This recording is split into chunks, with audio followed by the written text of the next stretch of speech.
Salam kakak-kakak semua, jumpa lagi dalam program persiapan guru sekolah minggu, program kerjasama YKB GKI TV dengan Bina Warga. Dalam program ini kita akan bersama-sama melakukan persiapan pelayanan yang Tuhan percayakan untuk kita melayani adik-adik. Kita akan gali firman Tuhan, kita juga akan bersama-sama menemukan ide penyampaian cerita di tiap kelas. Saat ini kita akan bersama-sama menggali firman Tuhan dari Kisah Para Rasul 5 ayat ke-17 sampai dengan 25. Kisah tentang para rasul yang dibebaskan dari penjara, dan kita mau memperkenalkan adik-adik tentang Tuhan yang menolong. Mengawalinya, mari kita berdoa. Kami sungguh bersyukur karena Tuhan boleh berikan kesempatan untuk kami bersama-sama melakukan persiapan pelayanan.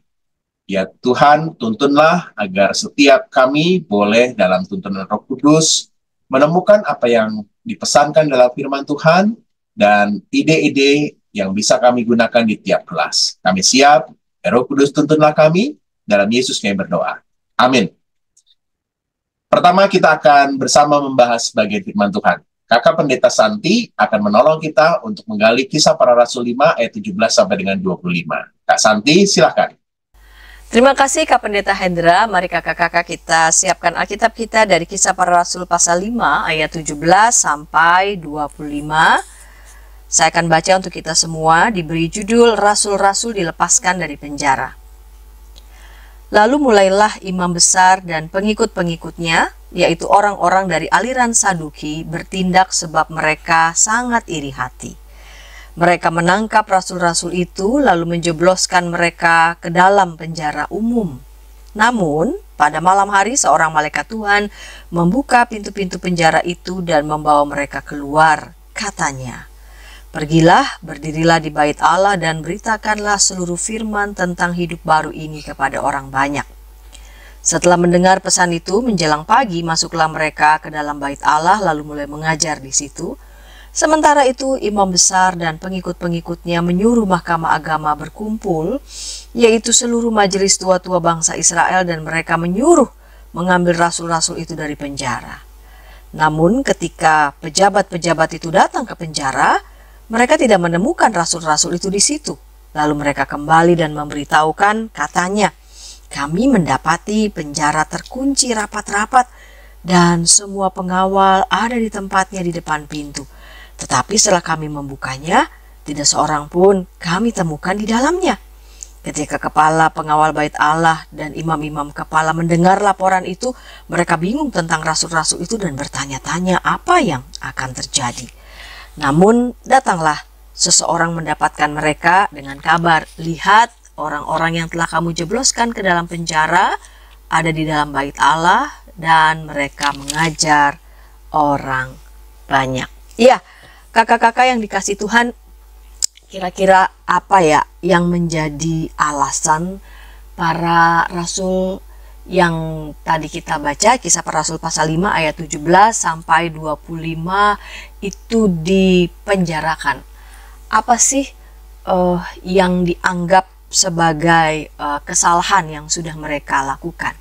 Jadi ada beberapa dasar penolakan para pemimpin mahkamah agama kepada kekristenan pada kala itu. Satu, ajaran yang disampaikan oleh Yesus Kristus dianggap menyimpang. Ya, dianggap menyimpang dan berlawanan kepada ajaran firman Tuhan, khususnya kitab Taurat. Sebab Yesus beberapa kali dianggap melanggar hari Sabat dengan menyembuhkan orang sakit. Nah, kedua, orang-orang Kristen yang mempercaya Yesus sebagai Mesias dianggap ini kesalahan, kesesatan, sebab Yesus tidak mampu mengalahkan dan menyingkirkan penjajah Romawi. Sebaliknya, Yesus malah mengajarkan kasih dan pengampunan kepada para musuh. Inti dan ajaran iman Kristen yang mempercayai Yesus adalah Sang Firman yang menjadi manusia. Itu juga dianggap sebagai suatu kesesatan. Nah, selanjutnya peristiwa penyalipan Yesus bagi umat Israel adalah suatu batu sandungan, sebab dalam kitab Taurat menyatakan terkutuklah setiap orang yang tergantung pada kayu salib. Kemudian para pemimpin agama iri hati, ya. Sebab tentu saja mereka melihat popularitas Yesus begitu besar sehingga begitu banyak orang Israel mengikuti dia. Karisma dan otoritas Yesus begitu besar kepada orang banyak, menyebabkan para pemimpin agama kehilangan respek dan dukungan. Itu beberapa hal ya yang menjadi penyebab mengapa para rasul yang adalah murid-murid Yesus ini bukan saja ditolak, tetapi juga dianggap melakukan kesalahan dan pantas untuk dipenjarakan. Di Kisah Rasul 5 ayat 18. Mereka menangkap rasul-rasul itu, lalu memasukkan mereka ke dalam penjara kota. Mereka menganggap ajaran iman Kristen sebagai bidah yang berbahaya. Ya, mereka menangkap rasul-rasul itu lalu menjebloskan mereka ke dalam penjara umum karena dianggap mereka menyebarkan ajaran yang sesat. Nah, kekhawatiran para imam itu bertambah kuat saat mereka menyaksikan para murid Yesus yang berlatar belakang orang-orang yang sederhana ini memiliki kuasa, ya, memiliki kuasa ilahi. Kesaksian sidang Sanhedrin terhadap para murid Yesus menyatakan ketika sidang itu melihat keberanian Petrus dan Yohanes dan mengetahui bahwa keduanya orang biasa yang tidak terpelajar, heran mereka dan mereka mengenal keduanya ternyata sebagai pengikut Yesus. Itu kita lihat bisa kita baca di Kisah Rasul 4 ayat 13. Lalu di kitab Kisah Para Rasul 3 ayat 12 mencatat pernyataan Rasul Petrus, "Hai orang Israel, mengapa kamu heran tentang kejadian itu dan mengapa kamu menatap kami seolah-olah kami membuat orang ini berjalan karena kuasa atau kesalehan kami sendiri." Ya, jadi memang dalam kuasa nama Yesus, Rasul Petrus dapat memulihkan kembali juga kaki orang lumpuh. Nah, para pemimpin agama ini merasa heran akan kuasa yang dimiliki para murid Yesus dan sekaligus mereka menjadi cemas, ya. Mereka melihat kok seluruh rakyat semakin hari semakin tertarik dengan ajaran yang mereka sampaikan, ya. Jadi memang dari sudut hukum para rasul Yesus ini tidak terlindung dan mereka orang-orang sederhana, tidak punya kekuatan ataupun kuasa untuk dapat melindungi dirinya. Dan mereka begitu saja dijebloskan ke dalam penjara. Namun yang menakjubkannya, tetapi Kisah Rasul 5 ayat 20 menyatakan waktu malam seorang malaikat Tuhan membuka pintu-pintu penjara itu dan membawa mereka keluar. Katanya, "Pergilah, berdirilah di bait Allah dan beritakanlah seluruh firman itu kepada orang banyak." Melalui bacaan ini, gereja perdana mempersaksikan bahwa apa yang dianggap tidak mungkin bagi manusia di hadapan Allah bukan sesuatu yang tidak mungkin, bukan sesuatu yang mustahil. Ya, walaupun tidak ada seorang pun yang dapat melepaskan para rasul dari penjara, namun Allah melalui malaikatnya dapat membawa mereka keluar dengan selamat. Tindakan penyelamatan kepada para rasul yang dilakukan oleh malaikat Tuhan ini begitu luar biasa. Pintu-pintu penjara tetap terkunci pada saat itu, ya, karena saat para penjaga kembali ke penjara mereka menyatakan, "Kami mendapati penjara terkunci kok dengan sangat rapi, ya, semua pengawal juga ada di tempatnya di muka pintu. Tapi setelah kami membukanya, tidak seorang pun yang kami temukan di dalamnya."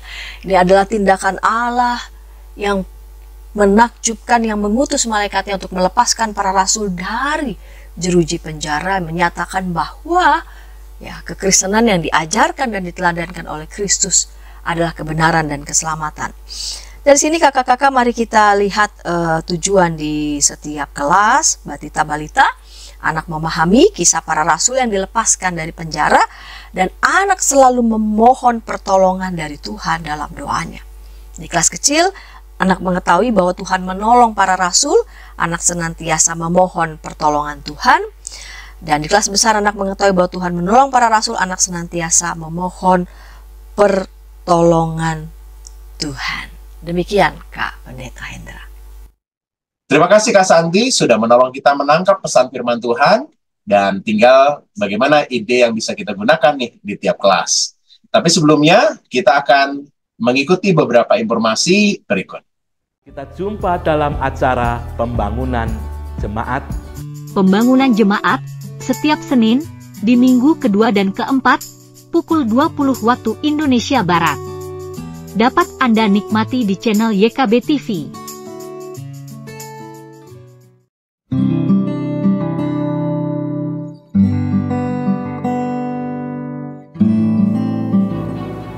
Hi folks, this is Daily Spirit for Youth, a daily devotional that helps you grow closer to God and apply His Word to your life. Daily Spirit for Youth dapat Anda saksikan hari Senin sampai Sabtu, pukul 4.30 waktu Indonesia Barat, di channel YKB TV.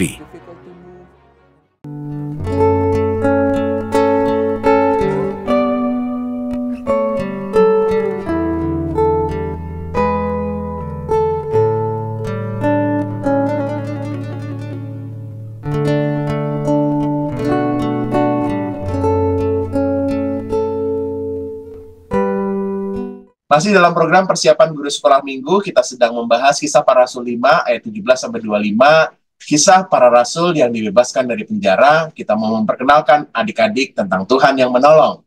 Kita sudah membahas bagian firman Tuhan, dan kita kali ini akan menemukan ide apa yang kita bisa gunakan di tiap kelas. Pertama kita akan membahas di kelas Batita Balita. Ada Kak Devina yang akan menolong kita untuk menemukan ide di kelas Batita Balita. Kak Devina, silakan.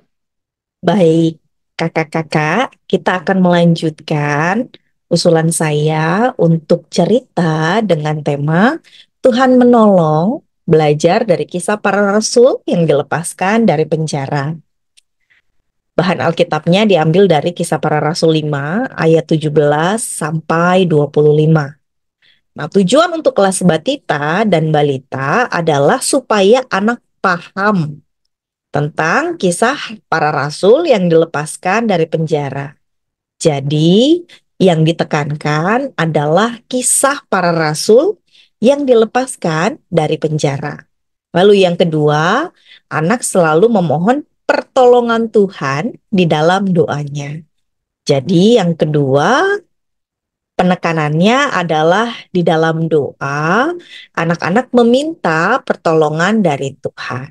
Sehingga kata kunci untuk cerita ini, yang pertama adalah Tuhan tolong, dan yang kedua adalah berdoa. Untuk pembukaannya, yang pertama kita minta anak-anak untuk katakan, Tuhan Yesus baik, Tuhan Yesus sudah bangkit, Tuhan Yesus baik, dan Tuhan Yesus sudah bangkit kepada papa mama, kepada teman-teman yang ada di ruang kelas sekolah minggu, mungkin om tantenya atau mbaknya yang bersama-sama dengan anak-anak sekolah minggu kita. Katakan sekali lagi bahwa Tuhan Yesus baik, Tuhan Yesus sudah bangkit. Setelah selesai mengatakan demikian, lalu guru sekolah minggu masuk ke dalam isinya. Apa saja isinya? Usulan saya, isinya tidak perlu sedetail yang ada di dalam Alkitab. Tetapi seperti tujuan, kita mau menceritakan tentang rasul-rasul yang dilepaskan dari dalam penjara. Nah, yang pertama isinya kakak-kakak bisa mengatakan apa yang dilakukan oleh adik-adik juga dilakukan oleh para rasul pada zaman dahulu. Mereka berani menyampaikan berita tentang Tuhan Yesus, bahwa Tuhan Yesus sudah bangkit dan Tuhan Yesus baik. Kemudian dilanjutkan, ternyata ada yang tidak suka dengan apa yang dilakukan oleh para rasul. Lalu mereka memasukkan ke dalam penjara. Bam! Para rasul dimasukkan ke dalam penjara. Namun, pada malam hari, pada saat orang-orang sedang tidur, mungkin kakak-kakak bisa tunjukkan bagaimana orang ngorok begitu ya. Pada saat sedang tidur, ada mukjizat yang terjadi. Tiba-tiba datang malaikat Tuhan membebaskan mereka dan meminta mereka untuk kembali menceritakan tentang Tuhan Yesus. Wah, kemudian Mereka kembali bercerita tentang Tuhan Yesus kepada banyak orang. Luar biasa para rasul. Tapi yang lebih luar biasa lagi adalah Tuhan Yesus. Tuhan Yesus hebat. Tuhan Yesus bisa memberikan malaikat untuk membebaskan para rasul supaya mereka menceritakan berita tentang firman Tuhan. Wah, katakan sekali lagi, Tuhan Yesus hebat. Setelah itu, kakak-kakak bisa lanjutkan ke dalam aplikasinya. Aplikasinya, yang pertama, penekanannya adalah agar anak-anak percaya kepada Tuhan Yesus. Karena Tuhan Yesus hebat, maka anak-anak atau adik-adik percaya kepada Tuhan Yesus.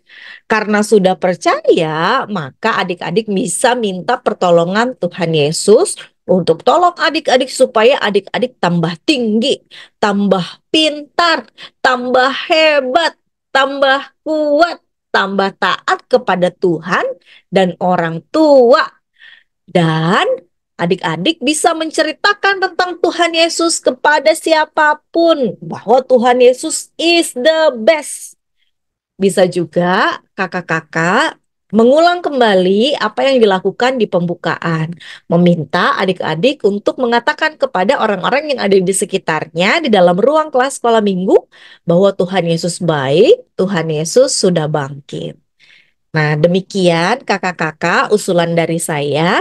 Terima kasih, Tuhan berkati. Terima kasih Kak Devina sudah menolong kita untuk menemukan ide di kelas Batita Balita. Kita akan beranjak ke kelas kecil. Tapi sebelumnya, mari kita ikuti dulu beberapa informasi berikut. Dari gungkungan malam gelap, nyanyikanlah nyanyian baru setiap hari Rabu pukul 12 waktu Indonesia Barat. Dapat Anda nikmati di channel Lagu Rohani YKB TV. Kita jumpa dalam acara Pembangunan Jemaat.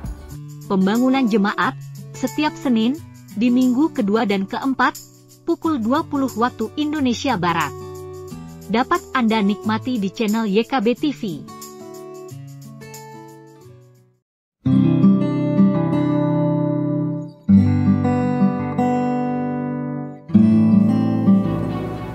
Hi folks, this is Daily Spirit for Youth, a daily devotional that helps you grow closer to God and apply His Word to your life.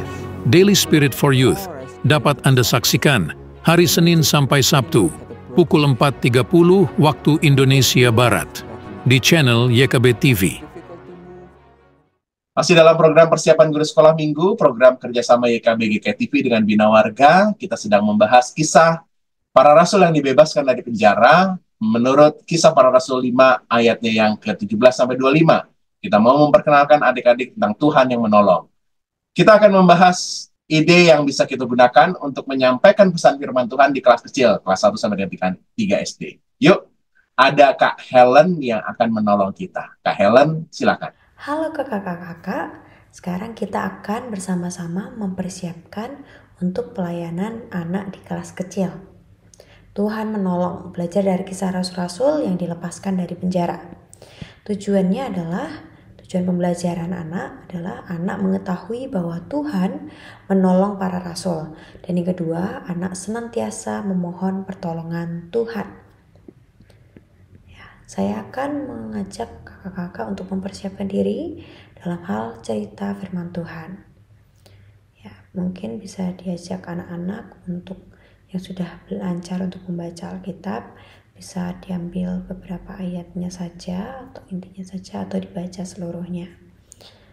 Ceritanya bisa dimulai dengan dialog-dialog. Misalkan seperti ini. Tolong kami. Pak si berpenjara, tolong kami.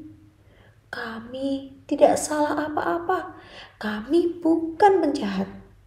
Kami ingin menyebarkan kabar baik dan kami harus pergi untuk menyampaikan berita itu kepada banyak orang. Tolong Pak, tolong. Betul yang dikatakan oleh Petrus.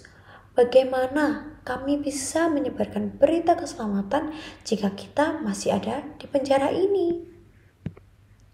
Adik-adik, ada seorang bernama Petrus dan Yohanes bersama-sama dengan para murid lainnya di penjara, adik-adik. Ada yang tahu penjara itu seperti apa? Seperti apa, adik-adik? Ini bisa diajak untuk interaktif pertanyaan-pertanyaan tentang penjara. Betul, adik-adik. Di penjara kita tidak boleh kabur. Kita tidak bisa kemana-mana. Tidak boleh keluar dari pintu penjara. Pastinya ada Pak Sipir atau Bapak yang menjaga penjara. Sehingga kita tidak bisa pergi kemana-mana. Adik-adik, adakah yang tahu di penjara itu sebenarnya orang-orangnya itu seperti apa sih? Seperti apa?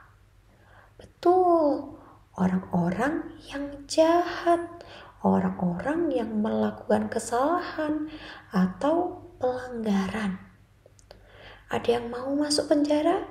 Pastinya tidak ada yang mau. Tidak enak ketika kita masuk penjara. Tapi kira-kira kalau dari kisah ini, Yohanes, Petrus, dan para murid ini berbuat jahat, pelanggaran, atau kesalahan nggak ya adik-adik? Diam. Tolong, enak aja. Gara-gara kalian mengabarkan tentang siapa itu? Tuhan Yesus Kristus. Kalian jadi harus dipenjara. Kami tidak percaya dan tidak peduli siapa Yesus itu. Kami tidak senang dengan kalian. Wah, adik-adik, ternyata para murid Tuhan Yesus dipenjara karena tidak disenangi oleh banyak orang. Padahal para murid Tuhan Yesus hanya ingin orang-orang mengenal Tuhan Yesus dan bisa merasakan kasih dan Tuhan Yesus yang mati dan menebus dosa kita. Kata murid lainnya, Yohanes, Petrus, kita semua, kita harus terus berdoa, meminta pertolongan dari Tuhan. Ayo kita bareng-bareng yuk. Ayo, mana lipat tangan semuanya? Ayo lipat tangan semuanya. Kita berdoa ya. Tuhan, kami senang bisa memberitakan kasih Tuhan, menyembuhkan yang sakit, dan mengasihi sesama. Namun saat ini kami ada di penjara. Kami butuh sekali pertolongan Tuhan. Terima kasih Tuhan, kami berdoa. Amin. Tiba-tiba di suatu malam, hai para murid, pergilah, berdirilah di bait Allah dan beritakanlah seluruh firman hidup itu kepada banyak orang. Wah, adik-adik, seorang malaikat datang membuka pintu-pintu penjara.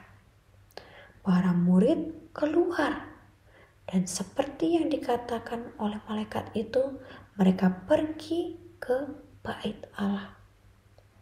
Para murid pergi ke bait Allah dan memberitakan firman Tuhan di sana. Adik-adik, ketika kita mau memberitakan hal yang baik, jadi anak-anak Tuhan yang baik, mau terus membantu orang lain, mau menaati setiap perintah-perintah Tuhan, Tuhan akan selalu ada untuk menolong kita ketika kita berada dalam kesulitan-kesulitan. Loh, caranya gimana? Berdoa kepada Tuhan. Ya. Tuhan, tolong aku. Misalkan ada ujian, aku sudah belajar untuk ujian hari ini. Tuhan kiranya memberkati supaya aku bisa melakukan yang terbaik. Terima kasih Tuhan. Amin. Tetapi bagaimana jika kita berdoa tetapi ternyata kita menyontek melihat kertas ujiannya teman yang lain? Apakah Tuhan akan menolong kita? Enggak ya adik-adik. Ketika kita tidak belajar sebelum ujian, Tuhan akan menolong kita? Tidak. Tuhan menolong kita sehingga kita bisa menjadi anak-anak yang mengajarkan kebaikan, yang bisa memberikan kasih kepada sesama, yang mengasihi dan menyayangi semuanya. Kepada siapa aja? Pada teman-teman, pada adik atau kakak, mama, papa, bu guru, kakak sekolah minggu, dan semua orang yang kita temui di dalam kehidupan kita sehari-hari. Wah, luar biasa ya, kalau hidup kita selalu Tuhan tolong. Adik-adik mau jadi seperti para murid Tuhan Yesus yang baik? Mau. Oke, mari kita berdoa. Kemudian kakak-kakak bisa dilanjutkan untuk aktivitas ya, atau memimpin doa terlebih dahulu, atau bisa langsung untuk ayat hafalan dari Mazmur 121 ayat 12. Pertolonganku ialah dari Tuhan yang menjadikan langit dan bumi. Dan kemudian lalu bisa ditutup dalam doa setelah firman. Dan lanjutannya untuk aktivitas, di aktivitas kali ini bisa membuat seperti display. Kakak-kakak bisa menggunakan yang bagian biru itu dengan kertas buffalo atau kertas karton yang berwarna, atau memakai kertas yang ada sesuai dengan konteks kakak-kakak masing-masing. Kemudian dibikin lubang persegi panjang seperti yang ada di layar. Kemudian di tengah-tengahnya bisa ditempel dengan foto murid-murid Tuhan Yesus yang sedang sedih gitu atau khawatir. Dan di situ anak-anak bisa tempel foto itu di situ, gambar itu di situ. Lalu bagian merah-merah itu nanti bisa dilipat. Nanti akan menjadi seperti yang ada di sini. Jadi mereka bisa dibuka ketika malaikat membantu mereka keluar, dan kemudian ditutup. Supaya anak-anak bisa mengingat bahwa Tuhan telah menolong para murid untuk keluar dari penjara untuk memberitakan firman Tuhan. Demikian kakak-kakak untuk persiapan kita untuk kelas kecil. Kiranya Tuhan juga menolong kakak-kakak untuk mempersiapkan hati, pikiran, dan juga pelayanan Bapak Ibu, kakak-kakak sekalian. Terima kasih, Tuhan Yesus memberkati.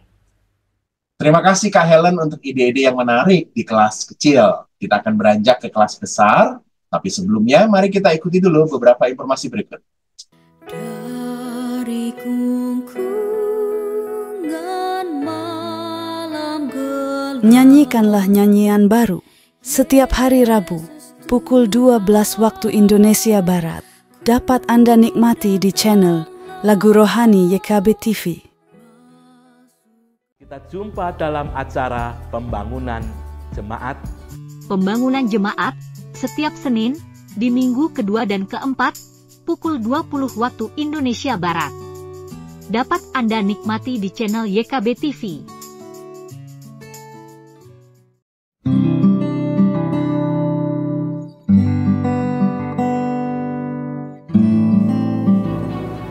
Hi folks, this is Daily Spirit for Youth, a daily devotional that helps you grow closer to God and apply His Word to your life. Daily Spirit for Youth dapat Anda saksikan hari Senin sampai Sabtu, pukul 4.30 waktu Indonesia Barat, di channel YKB TV. Masih dalam program persiapan guru sekolah minggu, program kerjasama YKB GKTV dengan Bina Warga, kita sedang membahas Kisah Para Rasul 5 ayat 17-25, Kisah Para Rasul yang dibebaskan dari penjara, dan kita mau memperkenalkan adik-adik tentang Tuhan yang menolong. Kali ini kita akan membahas ide penyampaian cerita di kelas besar, kelas 4 sampai dengan 6 SD. Ada Kak Daniel nih, seru nih pasti nih. Silakan Kak Daniel. Halo kakak-kakak guru sekolah minggu, pelayan anak dimanapun kita berada. Nama saya Daniel Kurniawan dan saya dari GKI Basisan Magelang. Ingin menyampaikan, mengajak kita mempersiapkan untuk pelayanan kita bercerita. Ya, ini saya membagikan ide yang sudah saya persiapkan tentang bagaimana mendampingi dan bercerita, ya, mendampingi anak-anak ketika bercerita. Temanya sekali lagi adalah Tuhan menolong dari Kisah Rasul 5 ayat 17-25. Tujuannya anak-anak mengetahui bahwa Tuhan menolong para rasul dan juga anak-anak sendiri senantiasa memohon pertolongan Tuhan. Nah, ini ide yang sudah saya persiapkan. Kita akan bermain dengan emoji. Saya pikir kita bisa melibatkan sesuatu yang anak-anak sendiri itu sudah familiar, sudah sehari-hari terbiasa begitu ya. Jadi kalau mereka pakai WhatsApp, kalau mereka internetan mungkin sering menemui ini dan memakai ini ketika berkomunikasi. Nah, saya juga berharap penyampaian cerita ini tidak monoton, tidak satu arah, tapi bisa melibatkan anak-anak dengan kartu-kartu emoji ini. Nanti anak-anak boleh bereaksi, memberikan respon, membagikan opini maupun cerita ya. Saya sudah siapkan kartu emoji tadi. Kalau terbiasa dengan Canva, silahkan pakai Canva. Mungkin minta tolong teman kalau tidak bisa, kalau belum terbiasa dengan Canva, minta tolong yang sudah biasa desain dengan Canva. Atau kalau mau langsung cetak juga ada yang PDF ya, dua-duanya ukuran A4. Silahkan nanti dimanfaatkan. Nah, di pembukaan kita bisa tanya seperti ini. Ini usulan saya, tapi kalau mau dikembangkan juga boleh disesuaikan, silahkan ya. Jadi yang pertama, kapan terakhir kali kamu menolong teman kamu? Jadi anak-anak yang menolong teman ya, bagaimana perasaan kamu ketika mereka menolong teman, berhasil ataupun tidak berhasil, bagaimana perasaannya? Nah, menjawabnya pertama dengan satu emoji. Jadi mereka suruh pilih satu emoji, kemudian ditunjukkan. Dan mereka boleh cerita ya, digali lebih lagi boleh ya. Nah, yang menarik dari emoji itu kan kadang satu emoji tapi bisa multi tafsir ya, jadi pemaknaannya berbeda. Tidak apa-apa kita menghargai jawaban anak, tapi kakak-kakak juga boleh mendampingi dan mengarahkan atau juga tetap membimbing ya, kalau memang perlu dilakukan ketika mendengar respon anak-anak. Yang kedua, bagaimana perasaan kamu ketika kamu minta tolong dan teman kamu juga menolong, menanggapi permohonan permintaan bantuan itu. Bagaimana juga ketika teman kamu tidak bisa membantu. Sekali lagi, biarkan mereka pilih emoji, menunjukkan emojinya, kemudian menyampaikan cerita lebih lanjut. Oh iya, kalau misalnya itu tadi anak-anak jumlahnya tidak banyak, boleh satu anak dapat 8 set, itu pun 8 boleh disesuaikan, tidak harus 8 ya. Kalau mau ditambah silakan, mau dikurangi silakan. Kalaupun anaknya banyak, boleh pakai yang ukuran besar, kemudian anak boleh ambil dari kumpulan emoji yang ada. Jadi sesuaikan dengan kondisi konteks di kelas. Kemudian ketika bercerita, kita boleh satu persatu ayat dibacakan bersama atau undang anak-anak membaca. Kemudian tanyakan ini ya, sekali lagi ini pertanyaan panduan, tidak kaku, silahkan boleh disesuaikan atau kalau kakak-kakak punya ide yang lebih baik juga silahkan dipakai ya. Misalnya seperti ini, ada ayat 17 setelah dibaca, kita tanya, coba pilih emoji yang mewakili perasaan iri hati para imam besar dan kelompok Saduki. Nah, mereka ambil emojinya, tunjukkan, kemudian tanya lebih lanjut, itu emoji apa ya? Dia boleh juga menggali tentang bagian ini. Mengapa mereka sampai merasa iri hati gitu. Jadi sekali lagi anak-anak boleh berinteraksi dengan menjawab, merespon. Contoh lain ayat 18 seperti ini. Kemudian kita tanyakan kira-kira mana emoji yang mewakili perasaan para rasul yang ditangkap dan dipenjara. Mereka ambil emoji, tunjukkan emoji, baru digali lebih lagi. Coba ceritakan itu perasaan apa sih, emoji apa sih itu. Gitu. Sampai terakhir ayat selesai dibaca. Ada beberapa bagian yang dua ayat saya gabung jadi satu. Sekali lagi pertanyaannya, pemancingnya tidak saklek, silahkan kakak-kakak boleh sesuaikan, ganti, ubah ya. Kemudian untuk penutup, kita bisa bertanya secara umum seperti ini. Setelah membaca dan mendiskusikan cerita ini tentang bagaimana Tuhan menolong para rasul, coba pilih salah satu emoji yang menceritakan perasaanmu ya. Setelah tahu ceritanya, setelah paham ceritanya, nah perasaan anak-anak gimana sih tahu bahwa Tuhan menolong? Sekali lagi pakai emoji, kemudian digali, diajak anak boleh cerita lebih lanjut lagi ya. Kalau masih ada waktu atau ini sekalian dipakai, saya sudah siapkan juga ini desain sederhana kartu doa. Kita minta anak-anak untuk boleh menuliskan doa bahwa mereka mau belajar untuk percaya dan yakin Tuhan menolong. Apapun kondisinya, situasinya, Tuhan jadi orang pertama, Tuhan jadi alamat pertama yang dituju anak-anak, yang langsung berdoa minta tolong menyerahkan diri sama Tuhan. Nah, doanya seperti apa kita nanti boleh pandu anak-anak menuliskan doa mereka. Mau dihias lebih lagi juga boleh, desainnya mau disesuaikan juga silahkan, bisa akses di Canva maupun PDF-nya. Ini ada di halaman terakhir. Jadi seperti itu kakak-kakak untuk ide yang bisa semoga bermanfaat dan bisa diterapkan di kelas.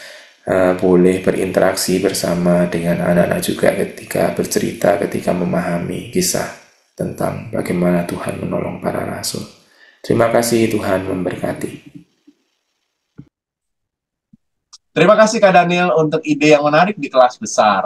Seluruh kelas sudah kita bahas, bagian firman Tuhan kita sudah sama-sama juga bahas.